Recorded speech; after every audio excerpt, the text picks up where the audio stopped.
Shortly before I sat down, I just realized that I like this t-shirt a little bit too much and I wear it a lot. Maybe it's time for me to get more. If I'm looking a bit dull or sounding dull, it's because I'm feeling very dull. The weather itself is dull. I don't know. I don't know how to explain what's happening outside. But yeah, so I want to just tell you guys about my weight loss. I got so many questions about weight loss in my Q&A. So I was like, let me just talk about it now. There's really no need to do any extra paparazzi. Yeah, so how have I been able to lose so much weight in the past 1 year? So the first one for me is that when I got to the UK, I was doing everything myself. So technically, technically, I was more up and doing, or I was physically doing more work, like work that had to do with me walking up and down. I'm physically doing more work than I used to do in Nigeria. So I think that was the major first start to the whole thing. And then number two, because I prepare all the meals myself, I'm not a foodie like that, right? If you know me in person, you'll know that I'm not really a foodie like that. What I mean by foodie is that I'm the kind of person that will prepare eba and egusi soup for my whole family, dish everybody's food, and then I'll go and drink cornflakes. Okay, I'm the kind of person that will prepare maybe rice, chicken, everything for my whole family, and then I'll eat bread and butter and go and sleep. Right? I'm that kind of person. So, food, or if I want to even dish the food, I don't dish that much food. So when I dish my food, I'll dish very small, eat it, and I'll be okay. But in like I'm a snacker, okay? I'm a snacker. In like 30 minutes, I'm hungry again. I'm not gonna get one snack and eat or something, right? So it became worse for me here because I'm the one that prepares all the food. By the time I finish preparing the food, I don't feel like eating. So I noticed that I was eating less here. I was still eating junk, I was still eating snack and stuff like that. But overall, I was eating less because I am the one that prepares the food myself, okay? But besides that, I feel like the main one that works for me the most, because I'm not a foodie, is intermittent fasting. Okay, so before I could stay without eating food, but I'll be snacking here and there and just be sustaining myself with snacks, right? But now, because I do intermittent fasting, I have a longer period of going without eating anything. That is not even food, not even snacks, right? So because I stay a longer period without eating anything, I automatically reduce my calories. Okay, so I didn't really change what I was eating. I've gotten questions about, oh, meal plan.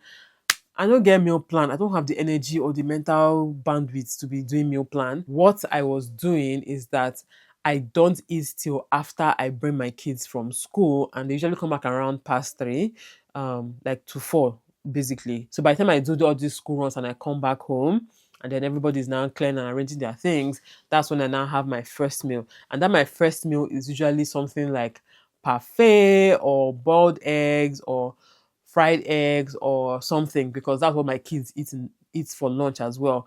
My kids, when they come back from school, I give them fruits or parfait or eggs. Okay, we don't eat like proper meals in the afternoon because they eat in school. So, and I don't give them snacks. I told you guys before, I had to remove. That's another part, another point I'll get to sharp. So when I bring them back from school around that 4 p.m., that's what I typically eat. And then around 6 p.m., that's when I prepare dinner, and then we all eat dinner. And then I'm usually done. I might snack on one or two things, but I'm usually done by that time. And I don't eat that much for dinner because, again, dinner is usually normal food. Like we always eat normal Nigerian foods. What we eat in this house is either rice, or we're eating beans, or we're eating eba, or we're eating fries sometimes, but it's mostly rice, beans, eba. Actually, beans and eba is the most popular dinner we have in this house. Okay, so because it's not what I really enjoy like that, I don't eat too much of it, and I might just take one or two snacks. By snacks, it might be mango. I eat mangoes a lot. It might be mango. It might be my nuts. I started taking. I started snacking on nuts. It might be nuts. It might be something, but it's not really like before. It used to be popcorn and chips, and no, but I stopped doing that. So I usually just eat nuts. I have all these. Okay, I just ordered new batch from Amazon. I showed you guys. Not Amazon, from Asda. It's coming today. I've showed you guys, but I buy mixed nuts from Asda. So there's trail mix, there's almond and walnuts, there's different types of fruits mixed together. I just snack on it. Like, and the thing about healthy snacks is that you can't eat too much of it, no matter how you try. You can't. Like, you have to be you told me, I don't know what you have to be for you to be able to like finish one pack of just nuts or trail mix or whatever. But if it's popcorn, I can finish a whole pack of popcorn, and that's like 1,000 calories or something, right? I can eat a whole pack of popcorn. But you see those nuts, by the time I chew, I'm like, I can't do this anymore. I'll just keep the remaining for another day. So that's what helps me. So yes, another thing is that I remove snacks from my house. I've told you guys several times. It doesn't mean that my kids don't take snacks. It doesn't mean that they don't eat sweets and stuff like that. But I don't buy and keep. Okay, no longer like before in Nigeria where every day my kids used to have snacks. I don't even know why I was doing that thing, to be honest, because it makes no sense whatsoever. Like every single day you must pack juice and biscuit for your child. Why? Why? When I was younger, I didn't have that much access to things like that. And look at me at this age, still struggling with my weight. So imagine kids who now grow up on such things. When they are small, it might not show on their body because they are burning all the calories that they're eating, right? But when they become older and they're now addicted to some of these things, it might be an issue. So for me and my family, I stopped buying snacks. It also helps me as well because I'm a snacking person. When there's no snacks in the house, trust me, there are days when I used to behave like someone that is on crack. When I have that urge or I have that craving for snacks, and then there's no snacks in this house, it can be very annoying. Like I'll feel like going to lick sugar. That's to tell you how addictive those things are, right? But I notice that it's usually around my period time. Like seriously, I will get so. Why am I falling for this chair? Like seriously, I will get this very strong craving for sweets that I'll start looking around the house. I'm like, where do I have any sweet anywhere? I'll start opening cupboards, checking, and I won't find anyone. And I'll go to bed angry. But after a few, if I just drink water, sometimes I might take coconut water and that craving will pass, right? So I still have days where I pig out and I just eat anyhow, like the whole day I'm eating anyhow. But the reason why I can do it now is that I just tell myself, it's not the end of the world. You can eat anyhow today. Tomorrow you continue from where you stopped. Okay. So yeah, taking away snacks from my house definitely helped. For instance, now, so my kids went for a party like 2 weeks ago, or was it 3 weeks ago? So they got party packs, right? As they got home like this, I collected all the sweets from those party packs. It's usually gummies. Here, I noticed that they do gummies a lot. Usually gummies. So you can see all these gummies here. It's from their party pack. Oh. It was three different packs, but I removed all the sweets and packed here, then give them everything else, right? Then from my gym, yes, my gym, they gave me this chocolates advent calendar. Basically, it's Cadbury advent calendar. So I've opened four because yesterday was fourth, right? So every day, me and my kids open one and just lick it. It's very tiny. It's a very small chocolate. In fact, you see us breaking it like this. We just break it small. Everybody must have a taste, right? So I'm not here coming to form high and mighty or holier than thou and say that I don't take sweets at all. I do take sweets, but once this advent calendar thing finishes, I'm not buying a new one. And then these ones I kept here since that 2 weeks ago, I've not given it to them. Maybe one day if we decide to do movie night or something special, I might give it to them. But sometimes I close my eye and trash it. Okay. Before I used to feel guilty trashing it, but now I'm like, okay, so should I turn my child to dustbin? Because I don't want to put inside dustbin, I'll now give it to my children. I don't have a problem with trashing sweets. And when it comes to juices and stuff, I might allow them if they just get one. I know that okay, I won't buy them juice again. I might allow them. But if they are very unhealthy looking juices, I just trash them. And once I just trash it, I forget about it. Them too, they forget about it. So in fact, they've gotten to that stage where now, whenever they get party packs, they just come and bring all the sweets to me, knowing that I'm going to collect it. They come and give me all the sweets. So anyway, basically, all I'm trying to say is that taking away snacks from this house definitely helped a lot. And then stocking my house with healthy things definitely helped a lot. So like I said, my nuts finished yesterday. I ordered a new set because I'm getting my monthly order this today from Asda.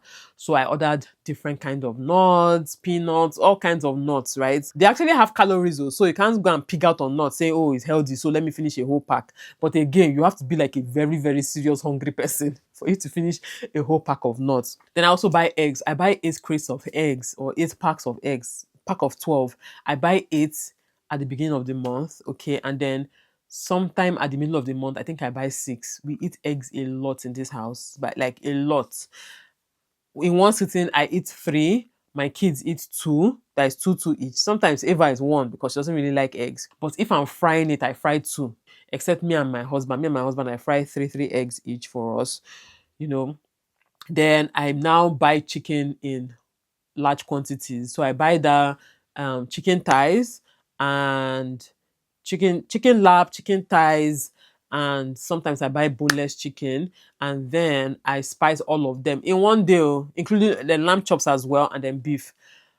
In one day, like one Sunday or one Saturday, I spice all these meats, wash everything, spice it very well, and start roasting in the oven. I don't fry.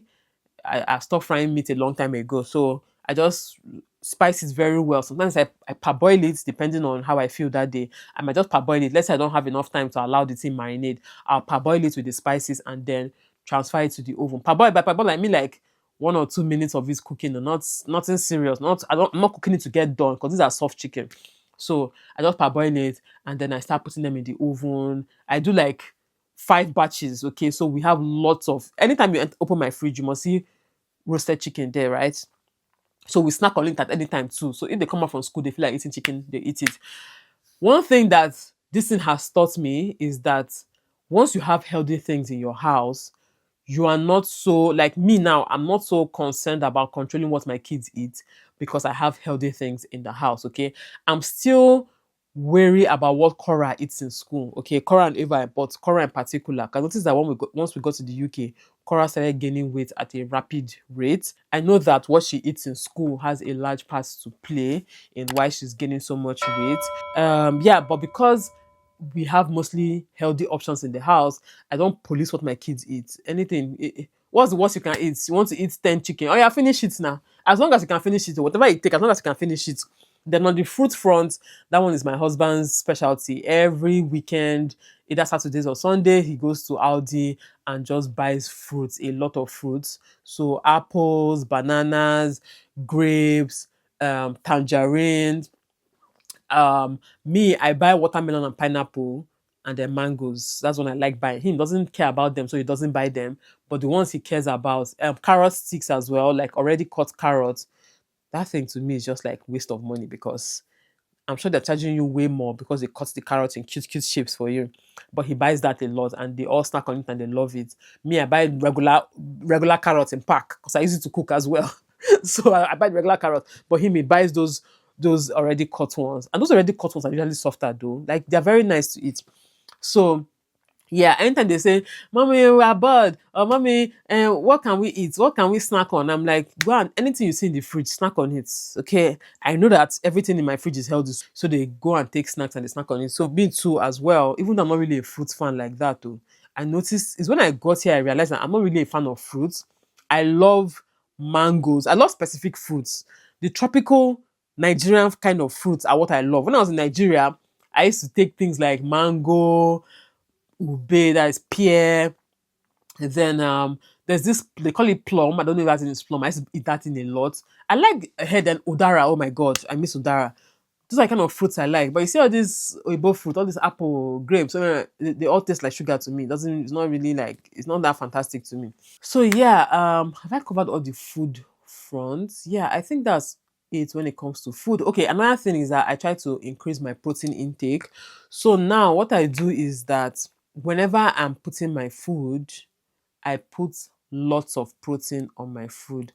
So lots of meat, chicken, fish, whatever the protein of the day is, I put lots of it on my plate and I still dish my normal food. Let's say I'm eating rice or soup, I dish my normal food, right? Then when I'm eating, I start from the protein. Now, the way we all grew up, most of us, the way we grew up was you start from the food, like the starch or whatever else is on your plate, and then you end with your meat. The meat is almost like the reward at the end of the day, right? So many of us grew up like that. For me, I start with the meat. So I finish my meat, finish my egg. Let's say I'm eating rice now. I finish my meat, finish my egg, eat my fish if there's fish there, eat my salad before I now eat the rice, or I try to eat the salad and the rice together, right? So I noticed that by the time I get to the rice, I've had it up to here. I can't take it anymore. When it comes to food, that's pretty much it. Okay, I also take coconut water once in a while. It helps to keep me fuller for longer. I also take soda water. I drink soda water a lot. It helps to keep me fuller for longer. I try to drink water as well. Yeah, so those help with the intermittent fasting. And then I try to fast every day, but I don't fast every day. Okay, so I try. So I wake up in the morning with the intention of fasting that day.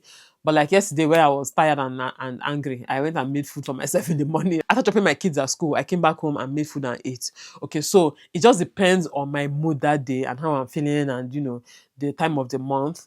So, but every day I wake up with the intention of not eating till 4 p.m. Then the biggest, I would say, game changer for me was registering at the gym or in a gym. Okay.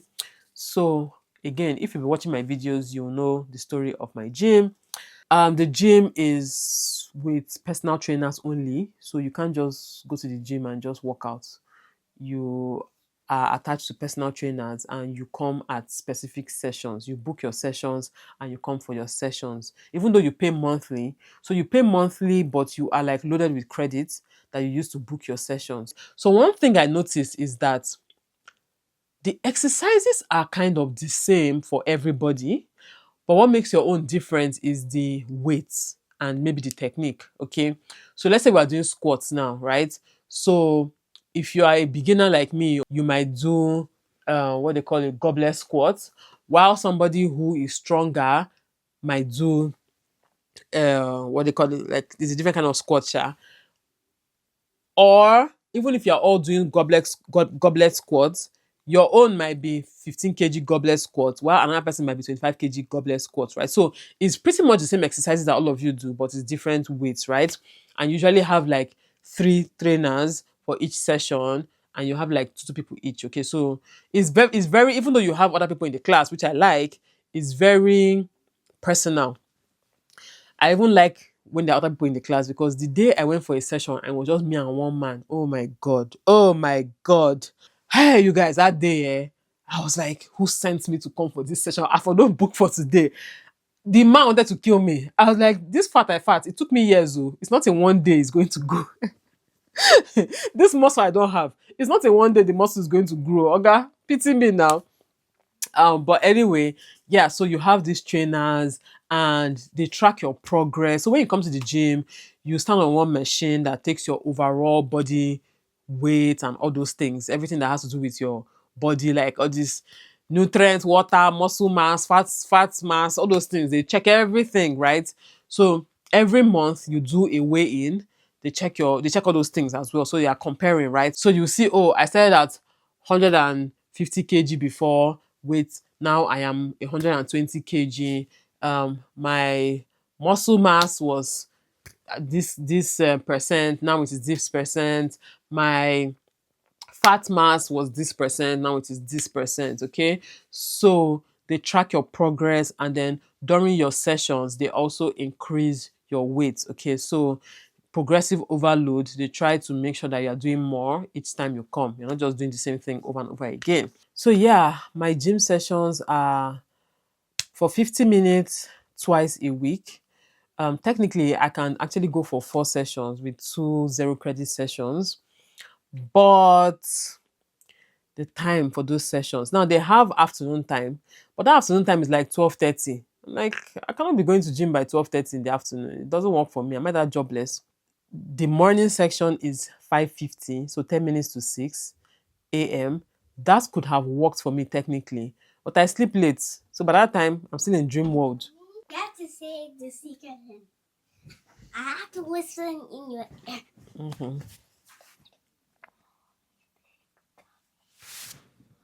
Mommy's big tummy. That's your secret word. Yes. So when I come to the door, I'll say, Mommy's big tummy. Yes. So my tummy is big. Mm-hmm. I hate seeing these children. I am coming, I'll make food for you. So there was this day I was trying on this dress that, you know, I liked the dress, right? I like the pattern of the dress, but it was all these dresses that have cuts here, so it was making me look pregnant. So I was now saying, I like this dress, but it makes me look pregnant. That's what I was saying. And Ava, that was around me, now came, now touched my tummy. Oh, she said, no, this big tummy is to blame. She didn't tell me like this. This big tummy is to blame. I was like, chai, I don't blame you. No be your fault. No be your fault. Uh, anyway, so yeah, 2 sessions a week for 50 minutes, mostly weights. I lift weights throughout my sessions. We have different kind of, weightlifting, squats, upper body, lower body, crunches, planks, different kind of exercises, but we do it for 50 minutes, very dedicated. It's almost like a boot camp. I was just my husband the other day that they don't even give you space to rest. Here is like go, go, go, go, go. As I'm waiting, I'm trying to catch my breath. They're like, good, right? Good, okay, okay. Now the next one, I'm like, hey. But you know the funny part, right?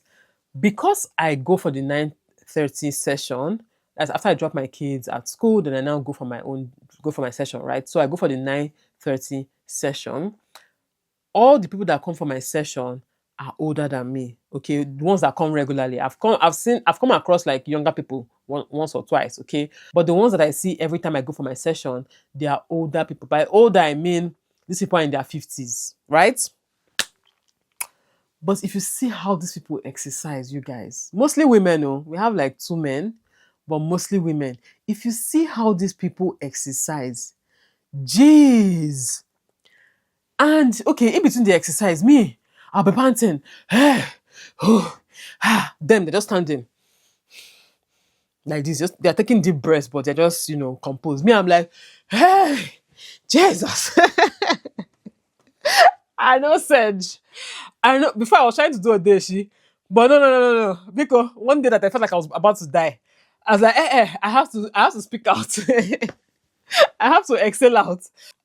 Yeah, but it's very serious exercise. It's like boot camp. It's like military training. They're laughing or they're joking, but they're not joking. Anyway, that has been the game changer. Going to the gym has really changed a lot for me. That is when I started to see results like physically on my body. Because I remember I was telling you guys that I thought I was having the opposite experience. People will say, oh, the scale is not moving, but my clothes are getting looser. Me, the scale was moving, but my clothes were remaining the same. So I didn't understand what was going on. Maybe not the same, but I wasn't my weight on the scale was not correlating with my weight when it comes to how I looked, right? But when I started going to the gym, that's when I started getting people say, "Oh, you've lost weight." Even on my videos, that's when people now started telling me a lot that, "Oh, you've lost so much weight," and I'm like, in fact, in the last 2 months or last going to 3 months, I've not lost as much as I lost previously, right? But it's now that people are beginning to see it. So I feel like going to the gym was what um facilitated all of that. Okay, what made it possible. Then I also go for walks once in a while, and I also have dumbbells at home, and I also bought a weighted vest, even though I've not really used it, but I bought a weighted vest of 10 kg. So basically, I want to, at least it's my plan for the new year, I want to increase my personal workout so that I can quietly escape the gym, because that gym is expensive, like I said. So it's either I quietly reduce my sessions and I leave the gym, or I switch to a different gym that is a regular gym where I don't need the trainer. But for me, using this gym is actually money well spent, because I know myself, if I was going to a regular gym where nobody sends you, don't send anybody, I would have not kept up. And I have learned a lot now that I have personal trainers. I've learned a lot from them, both the type of exercises that I do, and having to ask them questions and them answering, and having to adjust. Like when I was having knee pain, the last session I was doing, I started having knee pain. I told the guy told me what to do. Remove some weights, do this, do that. Instead of doing it this way, do it that way. And it avoided, I stopped having the knee pain, right? So I feel like if I did not have a gym instructor like that, I might have just been doing anyhow. Maybe I'd have injured myself or something. Anyway, this is just me justifying me paying that kind of money. But I feel like it is money well spent.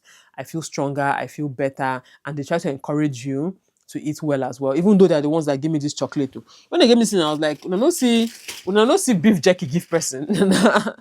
Nah, advent calendar of chocolate. I could do better with my diet. I know that for sure, I could definitely do better with my diet. I've tried to change some things. Like I don't use vegetable oil again. I use just olive oil to cook all my meals. I don't fry my chicken or my fish or whatever. I just roast it. Also using the air fryer helps me reduce the use of oil. But even the oil I use is a healthy-ish. It's not like it's the most healthy oil, though. It's a healthy-ish oil.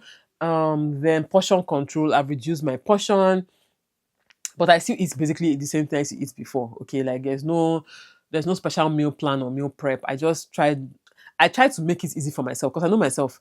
I might meal prep for 1 week and that's it. After that 1 week of meal prepping, that's it. Like, except somebody would do it for me and deliver it to my house, I'm not going to keep up. So I was like, let me just do the one that I can do in a way that makes sense to me. And I also try to get my family involved by everybody. We're no longer eating snacks. Even my husband. 'Cause my husband is one of the biggest snackers ever. He's worse than me when it comes to snacks, right? Me, I can even be snacking on popcorn. My husband used to snack on chocolate coated biscuits. As he's slim like that, though, when you be seeing him, you will see him as a hey, this man does not need to add weight. But if you know what he eats, so I have to tell him that, okay, you cannot be eating chocolate coated biscuits beside me. We cannot be drinking juice and all that. But the good thing about my husband is that whenever I tell him these things, by the time I tell him like once or twice, he changes. So before, my husband used to buy juice, a lot of juice, and fill the fridge, but now he doesn't buy juice again. In fact, it's even me sometimes I will just fall into temptation and go and buy Coke, right? But even when I buy Coke, I just buy like one or two, maximum a 6 pack. I'll buy it and that's it, like, right? We don't stock, you know, yeah. So yeah, definitely getting my family members involved also helped. So I'm preparing one food, we're all eating that one food in different portions. And then the sleep, yes. Oh, I forgot to say this one. Yeah, I reduced my stress levels a lot. I stopped uploading on my second channel, even though I am itching to go back. But I stopped uploading there. I reduced the number of things I was doing in a day. I was focused more on resting. There's this non-sleep deep rest is on YouTube. Just Google it, non-sleep deep rest. I used to do it from time to time. It helps me feel refreshed. So I sleep more. I try to have fun more. I try to be present with my family. All these things reduces my stress levels because I'm a stress eater. I've always said it before. I'm a stress eater. The littlest inconvenience. I told you guys how yesterday I was not feeling fine. I went to go and make food. Like, when most people that were that sick would say, "Oh, I can't eat. Like, I don't have appetite." I don't understand what they mean. What do people mean by that? What do you mean by you don't have appetite? I always have appetite. Okay, so definitely, intermittent fasting has helped to curb my appetite, but I always have appetite. The smallest inconvenience, I know they fast. I will go and look for food, right? I try to be happy. I try to listen to music. I try to dance, which helps me move more. I try to have fun with my kids, do stuff with my kids, with my husband, with gist, we watch TV. All these things are stress relievers and they are activities that keep your, body active. When I saw my picture last year, December, Jesus. I told my husband, you not see me fat like you didn't know I was this fat. He was like, he didn't even know what to say. How were you still feeling me? Eh? All this while you've never stopped disturbing me. How come you've not you didn't put you off in any way? For people that ask me, oh, why do you decide to lose weight? If you know me, you will know that I've never been somebody who was fat and proud or big and proud or whatever you want to call it. I've never been that person and I'll never be that person, okay? I'm the opposite. I'm the opposite. If there was anything that I felt that was a big problem in my life, it was my weight. I'm not one of those people that, see that pride, you see that loving yourself. No, it's not for me. It's not for me. You see that plus size, body positivity. Nope, nope, nope. It's not for me. Oh. I was not body positive at all. Now, it doesn't mean I hated myself. It doesn't mean I felt ugly. I've never felt ugly in my life, okay? I just did not like my weight. So I've always wanted to lose weight. And I feel like it's one of those things that I will always want to do. Like, if I ever gain weight again, I will always keep trying to lose weight. So yes, I've been trying to lose weight for the longest time. Even as I am right now, I still feel fat. Okay, I'm 90 something now, but I still feel fat. So yeah, it is what it is. It is my reality and I'm not ashamed of it. I'm going to always proudly say it that I am trying to lose weight. I do not like being overweight. I don't find it attractive. I don't care about what anybody wants to say. You cannot convince me that being 118 kg is better than being how I am right now. Like nobody can convince me. It doesn't matter the propaganda in the media. It doesn't matter who is, being on the cover of any magazine. I don't indulge in self-deceit or mass delusion. I don't indulge in mass delusion because trust me, those people that you're looking up to, they are secretly trying to lose the weight. They are secretly trying to lose the weight. And the ones that are not are the ones that have resigned their fate to having or living a life of misery. They are miserable. Trust me. Okay? There's nobody that will come and tell me, oh, I'm fat, but I'm proud. I'm fat, but I'm happy. I don't even want to lose weight. It's a lie, my sister. It's a lie. Your ankles, are they not telling you? Your knees that are squeaky, are they not telling you? The way you used to pants when you go downstairs and come upstairs, are they not telling you? The way you don't find your size in beautiful dresses, is it not telling you? The way when you want to buy dress, you are buying tents, is not telling you? My dear, let's not deceive ourselves, okay? I'm not one of those people who indulges in mass delusion. I know the truth, and the truth for me is that I want to be skinny. Not skinny though, but I never even liked skinny to be honest. I just want to be at a healthy weight. I want to be healthy for myself, for my kids. I want to be able to use my body for longer, and my body should be able to serve me well. I don't want to be living with any sickness or any chronic disease that is basically caused by me. Okay, if it's the one that is beyond your control, okay, fine. But the one that is caused by you, and trust me, there are many diseases that we think is hereditary or is just it's just the way things are that are actually caused by what you are eating. Story for another day. But yeah, did I encourage you? I don't know. That sounded very, very critical. Is it critical that I'll call it? That sounded very critical of me or negative of me. I don't know what it is, but I beg, you are used to people cuddling you on the internet. I'm not here to cuddle anybody. I'm here to just speak my truth about how I feel about these things. Okay, so I'm not saying that you shouldn't feel happy about your body or you shouldn't be happy with yourself if you're overweight. Again, I never felt ugly even when I was very big. I never felt ugly. Okay. I just didn't like my weight, but I didn't feel like, oh, I'm not fine. No. Never. It has never been my story. I've never felt ugly, but I just did not like my weight. Okay. So that's it. Thank you so much for watching. Let me know your thoughts in the comment section. I'll see you all in my next video. I'm actually not feeling good. Oh.